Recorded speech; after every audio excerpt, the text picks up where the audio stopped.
Hello, my name is 환산스님, and this is Sun Meditation in English. Now, before we enter into today's guided meditation, I would like to address a question that's been offered up to us by one of our viewers. And the question is, can we meditate lying down? And if we can meditate lying down, how specifically are we supposed to do it? Now, this is a very important question, and I've mentioned on this program many times before that actually this meditation is to be performed in all the possible physical postures of the body, and if we get used to it, we can even perform it while we are in motion. So for today's program, I would like to give very specific instruction on how to do that, and also provide some information from a modern scientific perspective on why it's desirable to do such things. Okay, so once again, whatever we're thinking about, whatever we're doing, whatever is on our minds, let's put all of that down right now and let's enter into guided meditation together. So first, please assume proper meditation posture. Just to review, if you're sitting in a chair, you want your chair to be stable, the seat not too soft, you definitely don't want wheels on the bottom. You want to adjust the height of the chair so that your knees are roughly at right angles and your feet lie flat on the floor, again with your ankles roughly at right angles.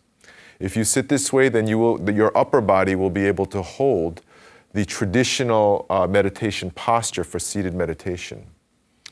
So then we place our hands here, flush against our abdomen, our thumb tips together to form the rainbow arc, and we tuck in our chin slightly. Now, when we tuck in our chin, you don't have to tuck it in very far like this, because if you do, your neck will bend, and that will hinder your breathing and also create strain in your upper neck and shoulders. You just want your chin to go in. So the reference point here is that you want to tuck your chin in so that your ears align above your shoulders and the tip of your nose above your belly button.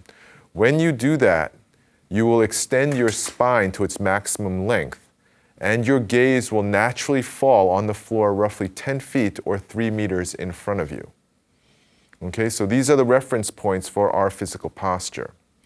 Now, for those of us who have been doing meditation for some time now, if you've built up enough sensitivity within your body, what you want to do is try to align the very top of your head, the crown of your head, directly above your perineum.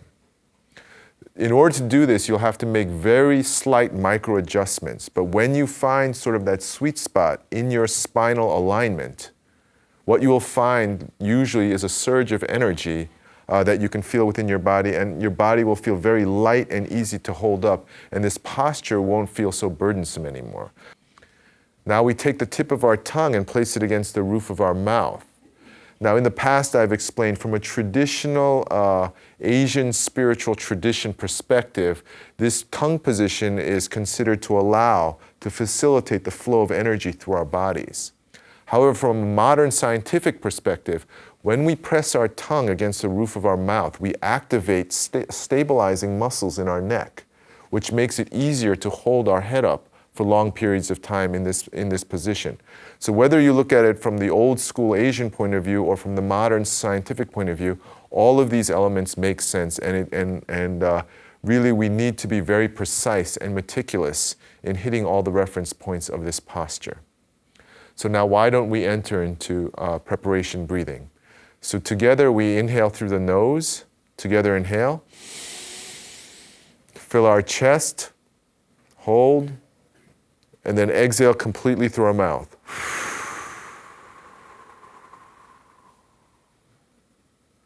One more time, inhale.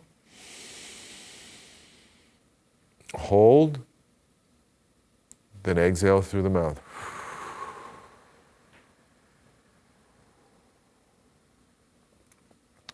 Now let's engage our abdominal breathing. To quickly review, in abdominal breathing, we inhale through the nose. All of our breathing is done through the nose now.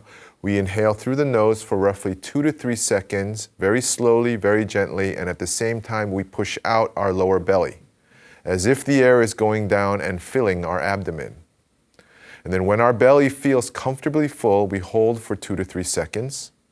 And then when we exhale through the nose and pull in our lower belly for a longer out-breath of 3 to 4 seconds. So why don't we begin abdominal breathing? So together, inhale, hold, then exhale. Inhale, hold, then exhale. Once again, I ask our studio audience members and all of our viewers at home to maintain this breathing pattern. And now I would like to address the question that was asked at the beginning of this program: can we meditate lying down? Now, in order to answer this question, we need to understand some of the biological factors that are involved in this so-called abdominal breathing. Typically, researchers into the breathing patterns of yoga practitioners and meditators and even people who exercise, fitness experts, when they study the breathing patterns that people do engage in, they identify 3 basic patterns. The first breathing pattern is to breathe high up in the chest using the top third of our lungs. The characteristic of that breathing pattern is that it's very shallow. You don't get much volume of air inhaled or exhaled, and so you have to breathe quickly, and also you use your shoulders. So the breathing looks like this. This is considered a very inefficient form of breathing. It's called clavicular breathing because our collarbones are moving, clavicle. And when we breathe like this, first of all, we don't get much volume of air. Secondly, the lung tissue in the top portion of our lungs is relative to the rest of our lungs inefficient. What I mean by that is in any given duration of time, say 1 minute, a lesser amount of blood flows through the lung, through that part of the lung, which means a lesser amount of carbon dioxide and waste products are excreted and a lesser amount of oxygen is inhaled because of the lesser blood flow.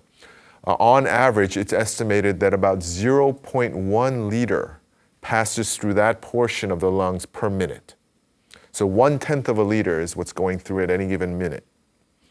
Now, if we go down to another form of breathing, the next form of breathing that I would like to explain, which is you use the mid portion of your chest, which is what most people do when they're breathing regularly and they don't know how to do abdominal breathing. This is called intercostal breathing. And when you breathe like this, you're able to breathe a slightly larger volume of air and you can breathe in a more regular way. And the lung tissue in that part of our lungs is constructed so that in 1 minute, about 2/3 of a liter, 0.67, 0.7 liter passes through at any given moment. So already it's 7 times as much as the top portion of our lungs. Already by going deeper, we have radically increased the efficiency of our respiratory system. Okay? Now the interesting thing that happens is when we engage abdominal breathing and move our lower belly as we breathe, we are able to draw the air all the way down into the bottom third of our lungs. And in the bottom third of our lungs, we have very, very highly efficient respiratory system. In 1 minute, 1.5 liters passes through that area. 1.5 liters per minute means that it's 15 times as efficient as the top part of our lungs and twice as efficient as the bottom part of our lungs. And in any event, when you get the air down there, you're using the whole lung anyway. Now, the way that abdominal breathing works is this. Between our chest cavity and our stomach cavity is a dome-shaped muscle called the diaphragm, and it lies like this. Now, when we push out our lower belly, what we're doing is we're contracting that muscle as well as using other abdominal muscles. So this muscle is like this, and when we push out our lower belly, it goes down like this. And what that does is it extends our lungs to their maximum length and volume, allowing and creating a vacuum in our lungs which draws the air all the way down to the bottom. So that's how this abdominal breathing works. And in formal scientific terminology, it's called diaphragmatic breathing because we use our diaphragm to control our breathing pattern. So, once again, the question, can we meditate while lying down? The truth is that lying down is the best time to practice this form of breathing if we are beginners. If we're beginning meditators, we really want to learn how to do this breathing pattern while we're lying down. And the way to do that is you lie flat on your back with your lower back flush against the floor or the mat or whatever to protect your back. You can raise your knees slightly. And then you take your hands and clasp them together like this and put them over your lower belly, just under your belly button. You're lying down while doing this. Now, when you do this and engage your abdominal breathing, first of all, the muscles in your body, your diaphragm and your abdominal muscles have to fight gravity to raise your lower belly. So which means you will feel a greater strain, which means that you will know what muscles to use for this type of breathing. The second thing is because your hands are on top of your lower abdomen, you will feel your hands rise and descend with your breathing. And then you will know that you are doing it right. If your hands are not going up and down, you're not doing the breathing right. So you have a kind of system for understanding whether you're doing it right. So this is the way to meditate lying down, and this is the way to learn diaphragmatic breathing while lying down. Within our home temple of Yongwasa, our teacher, Sun Master Songdam, recommends that we meditate lying down just before we go to sleep. When we lie down to sleep, we lie down on our back, engage abdominal breathing or diaphragmatic breathing, hold our hwadu, and meditate, and as we meditate, enter into sleep. And if we do that, we have a deeper, more refreshing sleep. And ideally, even in the morning, as soon as we wake up, instead of getting right up in a disoriented state, to just lie there and meditate for even just 1 minute and sort of have your brain computer go online first and then get up again. Now, most of us, when we hear the teaching of the tradition that we should meditate while we're in motion, we should meditate in the course of our daily life activity, it sounds good in principle. But when you actually think of doing it, it somehow doesn't seem right. It sounds counterintuitive. It's easy to think we could meditate while staying still, if we're standing still or sitting still or lying still. But when we're in motion, can we really maintain this breathing pattern and the mental equilibrium necessary for meditation? And the answer to that question actually comes from an unexpected quarter of our society. Right now, and some of our viewers may already know this, cutting-edge fitness coaches, physical trainers are now teaching people who work out to use diaphragmatic breathing while they're working out. Not in preparation, not to recover after, literally while they're working out. Literally while they're lifting weights, running, doing push-ups, sit-ups, you name it. Some of the most vigorous exercise that our bodies can undertake, we are recommended, we are advised to perform diaphragmatic breathing while doing that because it protects our bodies and it maximizes our performance. I would like to read you an excerpt from one of these cutting-edge fitness books. The book is called Your Body is Your Barbell, written by B.J. Gadur, and I assure you this book has nothing to do with Buddhism. So in this book, he writes, try and breathe normally. Does your rib cage expand and rise?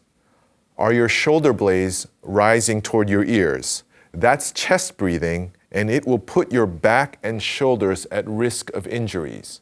The way we normally breathe, if we work out doing that, we may hurt ourselves. He goes on to say, belly breathing or diaphragmatic breathing is when your belly rises before your chest does. Diaphragmatic breathing can improve joint range of motion, boost exercise performance, decrease the risk of injury, and delay fatigue during activities with a high cardiorespiratory demand. And I would like to tell you from a personal point of view that I have put this to the test. Before I became monastic in Korea, when I was still living in the United States, one of the things I used to like to do is jog. And that was one of the things I did to stay in shape. And I'll assure you that I'm not an expert runner. I've never run in a marathon. I don't run extremely long distances at extremely high speeds. I'm just a normal person who just like to jog to maintain basic levels of fitness. Now, our monastery is located in an urban environment. There are no mountains or countryside for us to go hiking or trekking in. So the monastics, the sinims who live in our monastery are always challenged to find ways to maintain their fitness. And so we do yoga sometimes or Tai Chi. Each monastic has his or her own way of maintaining their health. And several years ago, one of our lay people kindly donated a running machine to our temple. So I was very pleased to hear about that. So I started using it. And as I started using it, I thought, well, maybe it's possible to meditate while doing it. And I found out that it's not only possible, it enhances the running experience. These days, fitness coaches tell us that when you go jogging, when you go running, you should run at a speed, at a level of exertion where you can hold a conversation with the person who's running next to you. So if that's the case, if you can hold a conversation, that means you can also do abdominal breathing while running. So I experimented with this and I found that actually abdominal breathing, again, enhances your endurance and your speed and your balance and your form just because it enhances your mental focus. And interestingly, you can actually apply abdominal breathing up to 80% of your top speed, I found. If you go past that, your chest naturally starts to move very fast and it's hard to do that. You can also maintain diaphragmatic breathing all the way through the run until you become quite fatigued, at which point you shouldn't be running anyway. So this is something that we can put to the test in our own lives, and this is something that I would very much like to recommend to our viewers who enjoy working out, that you can take your workout session and also turn it into a meditation session. Especially for those of us who like running, there's been a lot of talk over the past few decades about the so-called runner's high, this sense of having a spiritual experience, a sense of union with nature, a sense of being in the now that we can get just from running. For those of us who enjoy that type of workout activity and that type of experience, adding meditation to our running will only enhance that. So for those of us who are interested in learning how to meditate while walking or running or working out, what I would like to recommend is that first of all, you learn proper running and walking form. The form is very important. And then once you've learned it, first practice on a running machine, if possible, if you have access to that. Because if you go walking or running outside, what will likely happen is you'll get distracted by the scenery. And what you really want to be in at the beginning is a situation where you can concentrate totally on what's going on inside of your body. So in order to learn proper running and walking form, I would like to recommend a couple of books that I used to sort of learn all of this. And before I introduce these books, I would like to just make a comment that I don't know the author. I've never met him, and we have no arrangement between us in any form, shape, or relationship whatsoever. I think his books are very good and they were very helpful to me, and so I'm going to introduce them to you. The author's name is Danny Dreyer. Last name is spelled D-R-E-Y-E-R.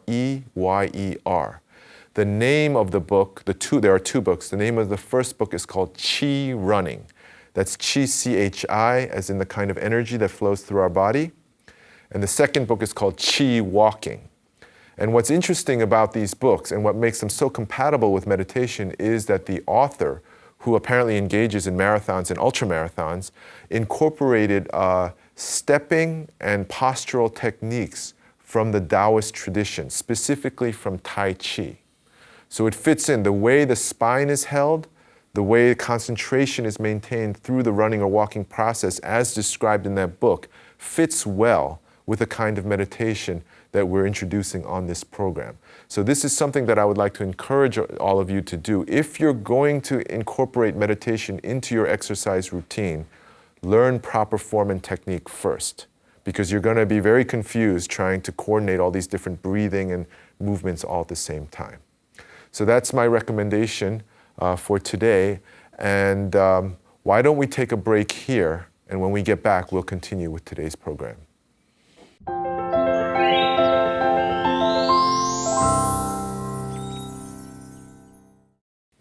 And we're back, and we will continue with our guided meditation. So as we maintain our abdominal breathing, let's now begin to raise our hwadu, Imoko, the question that we direct to ourselves in the course of traditional sun meditation. So together inhale, hold. And then on the exhale, 이목고. Once again, inhale. Hold. Then exhale. 이목고. So once again, I ask all of our studio audience members and our viewers at home to continue this posture, this abdominal breathing, and this questioning of imoko within our minds in formal meditation throughout the rest of this program. Now, once again, at the beginning of this program, the question is raised, can we do this form of meditation in motion and even while we're talking? The tradition advises us to use the traditional language that we ought to perform this meditation, ought to focus on the hwadu, even when we are, quote, speaking, not speaking, moving, or still. Now, the question of trying to meditate while talking is a very serious one because we are called upon to talk so often in our daily lives, and it is even for seasoned meditators very, very difficult to do. Now, the thing that we need to understand, because it seems almost impossible to think of one thing while saying other things at the same time. That's not an easy thing to do. And what we need to understand is that in the course of practice, as this breathing becomes part of our normal way of living, as the meditation sort of sinks into our bodies and our consciousness, what will happen is that when we breathe in, hold, and then exhale, and as we exhale, we say, imoko. That asking of the question will immediately trigger the state of doubt within our bodies and minds. And that state of doubt will linger. This is often compared, in the experience of it, it's often compared to striking a temple bell. When you hit that bell, it goes bong, and the sound reverberates, it resonates for several seconds, if not for an entire minute. During the time of that resonance, it's the same thing. When we ask, 이목고, we create a state of doubt that feels like resonance, reverberation within our body. And for seconds or for a longer time, that state of doubt will remain. During the time that the state of doubt is resounding and resonating within our bodies and minds, we don't have to keep asking, imoko, imoko, imoko. We don't have to do that. We just maintain our posture and our breathing and focus our awareness and attention on that state of doubt within our bodies and minds. And for that reason, this form of meditation is formally called observing the doubt, observing the state of, maintaining your awareness on the state of doubt. Now, if you understand this and practice it enough that you can start to do this, then we can see how it would be possible to speak while meditating. The formal procedure is simply that before you say something, in your mind, in your body, say imoko and initiate the state of doubt, and then just speak while you're in that meditative state. Now, because this too is something that we need to practice and we need training in. Now, because the state of doubt, especially for beginning meditators, tends to be fragile and will often kind of dissipate very quickly, we're called upon then to be very quiet, to speak concisely, say only what's necessary. And this is the reason why silence is maintained in monasteries. Silence itself is not the target, is not the end point. Silence is the means by which we maintain our meditation. Quietness is simply a necessary condition for maintaining our concentration and a consequence of trying to meditate all the time. So, the next time we find ourselves in a conversation, especially an upsetting conversation, instead of trying to talk out our emotions, what we can try to do is simply engage our meditation and engage the hwadu and enter the state of doubt, and then speak. When you speak within the state of meditation, when you're breathing like this, holding your spine like this, and in your mind, maintaining the state of doubt, what you will find is that when you speak very clearly and very concisely. Your state of mind is very clear, very stable. And even the sound of your voice becomes lower in tone, more resonant, stronger and richer, and yet at the same time gentle, so that you're not speaking in a threatening or provocative or excited way to whoever you're talking with. It is ideal for speaking appropriately and properly and for creating proper social relationships. So once again, the question is not can we meditate while speaking? Once again, the question is we definitely should meditate while we're speaking, especially in heated conversations. And this is something that we can try and practice in our daily lives. The official advice that Sun Master Songdam gives in our monastery to both monastics and practicing lay people alike is that speak quietly, speak only when necessary. He does not recommend outright silence, even though he himself undertook a vow of silence for 10 years.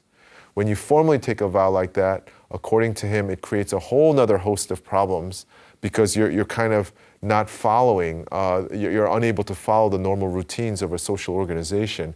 So it creates, according to him, more problems than it solves. The better way is to learn to be quiet, to speak in a quiet and meditative way. So these are the recommendations and suggestions I would like to make for conducting meditation in our daily lives and the kind of scientific evidence that's available to support these kinds of teachings. Now, the topic for today's contemplation and meditation is, what do I do when there is someone around me who just really affects me like fingernails on a chalkboard? There's just something about them that is terribly off-putting to me personally. Sometimes it's very obvious. Maybe they're not treating us well. Maybe they're abusing us. Or maybe they're not really relating to us, but there's just something about the way they talk, about the way they carry themselves, even their facial expressions and their posture and the way they present themselves that just really gets on our nerves. And we don't feel good about this. As spiritual practitioners, we don't want to be in an active state of dislike for someone because we know that's a state of suffering. We know at the end, when we really intensely dislike someone, we're really only hurting ourselves. We also often feel embarrassed because we're spending so much time thinking about someone who really we feel doesn't deserve our time. We have scenarios in our head about putting them in their place, and it starts to drive us crazy because we don't want to be thinking about them in our off time. So what can we do about that? Obviously, on this program, the answer will always be enter into meditation.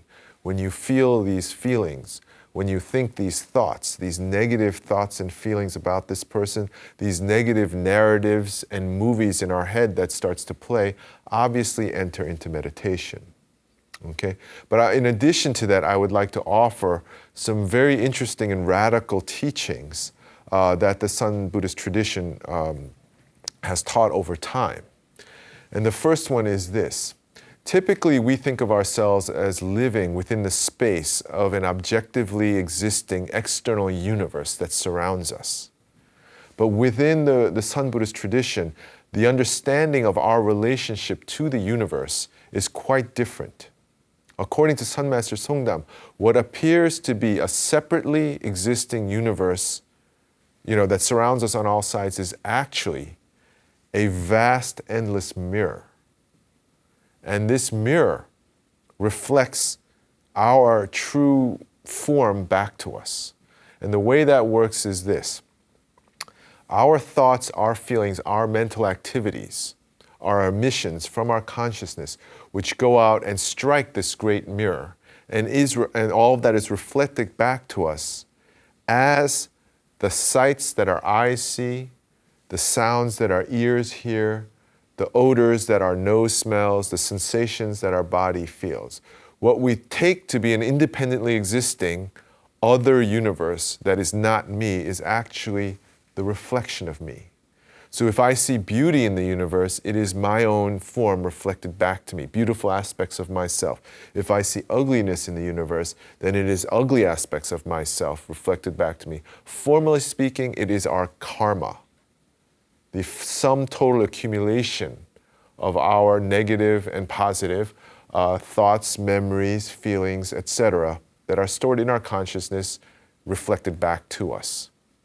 Now, if we accept this model of our relationship with the universe, then when we see things in other people that we disapprove of, what we are really seeing are our own faults and flaws and shortcomings.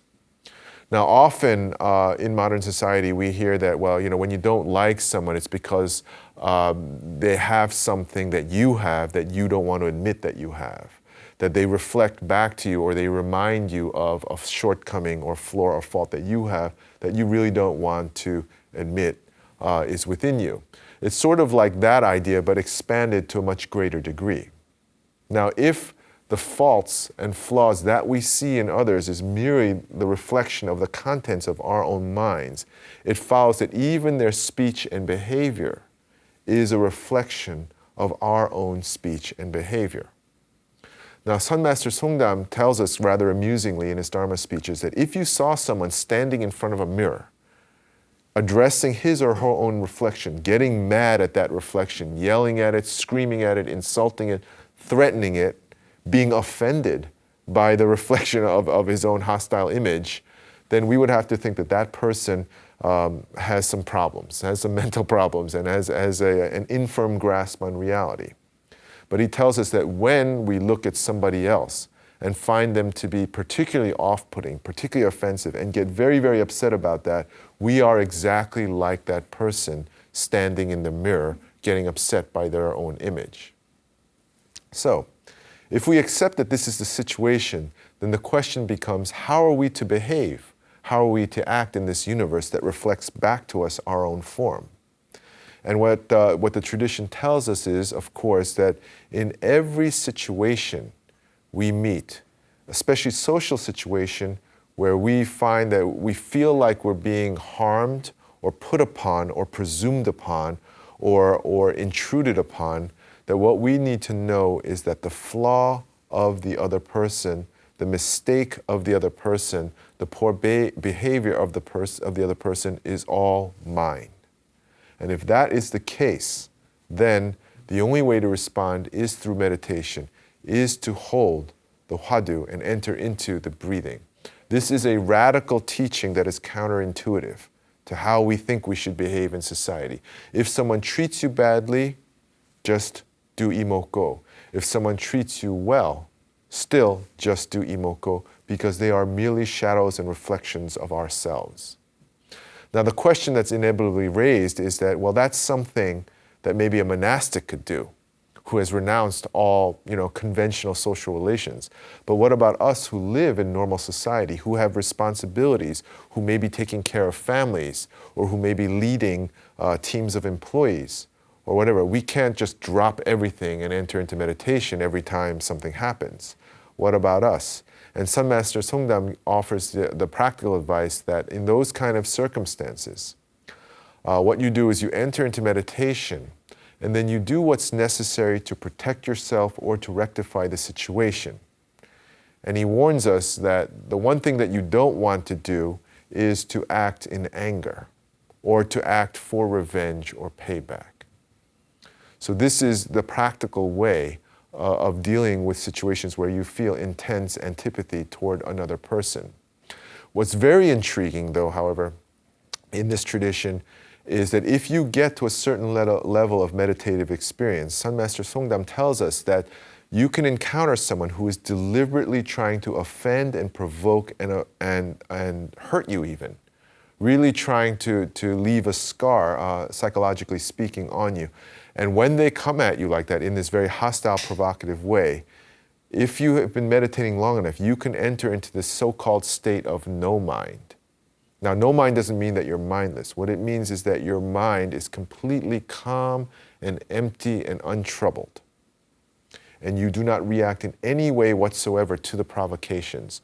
You are like a tree in winter allowing a breeze to pass through without any resistance or any response. Now, if you do that, the other party has nothing to work off of. They will become disoriented. They'll become quickly exhausted, because when you're trying to get a rise out of someone, you're only encouraged to proceed if the other person is reacting. But if there is zero response, it's hard to continue. And so according to him, eventually they'll just become exhausted and walk away. Now, this may seem like a remarkable level of meditative ability, but actually it is considered within the tradition to be our first true entry into meditation.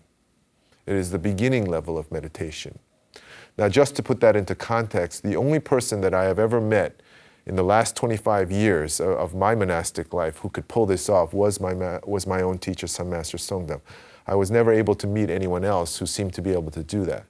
Nonetheless, even if we're not at that level of meditation, what we will always find in our meditative experience is that if we're meditating during a difficult social interaction, we will be hurt less, we will be shocked less, and in the aftermath, it will take us less time to recover.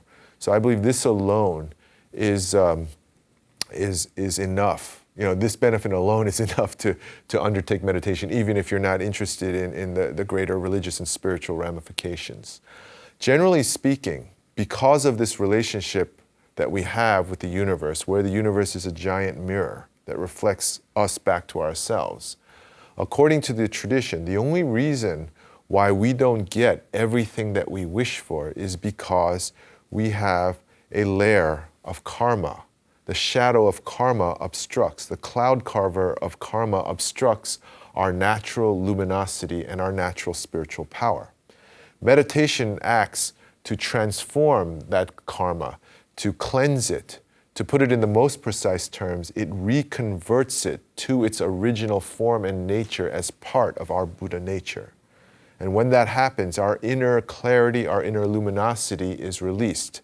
In practical terms, according to this tradition, what that means is as your mind becomes more and more clean and more purified, the things that you want will naturally appear to you in reality. You don't even have to pray for it, you don't even have to aspire for it. According to the tradition, if you just think, I could use this, in time, it will appear to you.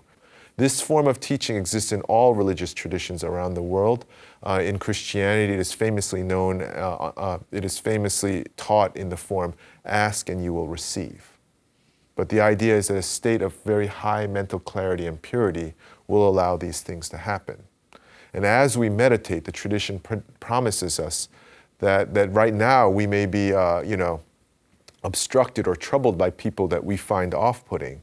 But as we meditate and attain to these higher levels of purity and clarity, that people will begin to love us more, respect us more, and begin to follow us. Now, in closing, what I would like to say is that in this day and age, most people try to find a technological solution to problems. We have a belief, especially in the last, 20 years, it's become very intense, that the problems of the world can be solved by technology. And what I think that means, what I think technology is the use of physical methods, physical media, to create physical solutions to physical problems.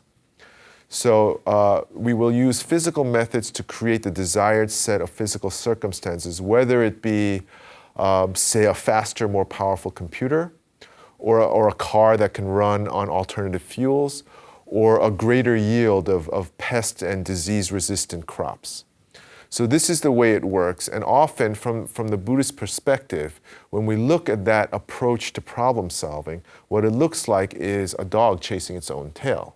We keep thinking one more innovation, one more solution, and then everything will be okay. And what we ignore is that the creation of the physical systems that we use to solve the problem introduce a whole new set of deficits and problems. So even if the original problem gets solved, we now have the problems created by the solution that we used. So it's an endless loop from the Buddhist perspective. And so what I would like to suggest on this program is that Sun Buddhism, and actually all of the major religious traditions of the world, offer an alternative way of getting things done in the universe. And this way is to have our consciousness, to train our consciousness to act directly upon what we perceive as an independently existing material universe. Now, this sounds like mystical talk. I am aware of how this sounds. And from the perspective of classical physics, it's impossible. From the perspective of classical physics, our consciousness is a result of material processes, and there's no way for consciousness, for thought and intention to act directly upon a material universe. And for that reason, in the era of classical physics, much of religion was dismissed as superstition. Now, what we need to know is that we no longer live in the era of classical physics. The truth is that for the last 100 years, we have been living in the age of quantum physics, which has a completely different description of the universe and of our relationship to the universe, and actually contains and encompasses all of the basic tenets of classical physics. It's a much larger, more comprehensive scientific understanding of the universe. It is also the most tested scientific theory and experimental finding in history. Nothing has been more tested than quantum physics. And what quantum physics suggests to us is that consciousness, our human consciousness, and the physical universe exists in a totally different kind of relationship where they can affect each other directly. Under the terms of quantum physics, it is not impossible, it is not ludicrous to think that the way we train our consciousness might affect outer events in our lives. The visionary and famous science fiction author Arthur C. Clarke once wrote very famously that any sufficiently advanced technology will be indistinguishable from magic. So when traditions like Sun Buddhism start to make magical claims, maybe it's because they contain a more advanced perception, a more advanced model of the relationship between human beings and the universe, between the human mind and the world. The truth is, nobody knows what consciousness is. Therefore, nobody knows what consciousness is capable of. It's too early to start forming opinions and beliefs. What's called upon is for us to explore the possibilities that our minds might offer to us. Now, the wonderful thing about meditation is that you don't have to be a scientist like Einstein or Stephen Hawking to test these theories. We can just do it within our own lives, within our own homes. We don't even have to become monastics. The qualities that are called upon to perform meditation in a powerful and effective way are very different than the qualities that we are asked to cultivate to be successful in society. We don't have to be terribly educated. We don't have to be incredibly smart. Delightfully enough, what's called upon within us to perform meditation well is to simply remember what it's like to be a child again. The qualities that will make us great meditators are curiosity, a sense of wonder, and a sense of adventure, and an inner purity. These are what will make us great meditators, and if we just experiment within the laboratory of our own lives, we can find out for ourselves, without waiting for scientists or philosophers or anyone else to tell us, we can find out within the terms of our own life what our consciousness, what our minds are capable of. And perhaps there is a possibility here for us to completely transform our way of living and interacting with each other and relating to the world. I'm not asking anyone here to believe what I believe and to become Buddhist. What I am doing is inviting you to address the possibilities that exist within our own minds and bodies. I believe it's time for us to open up to the unknown, to open up to the mysteries of our own existence. And there is nothing more unknown or mysterious in this universe than human consciousness itself. So that is what I would like to say in closing. Thank you very much for listening today. And once again, may we all attain the Buddha.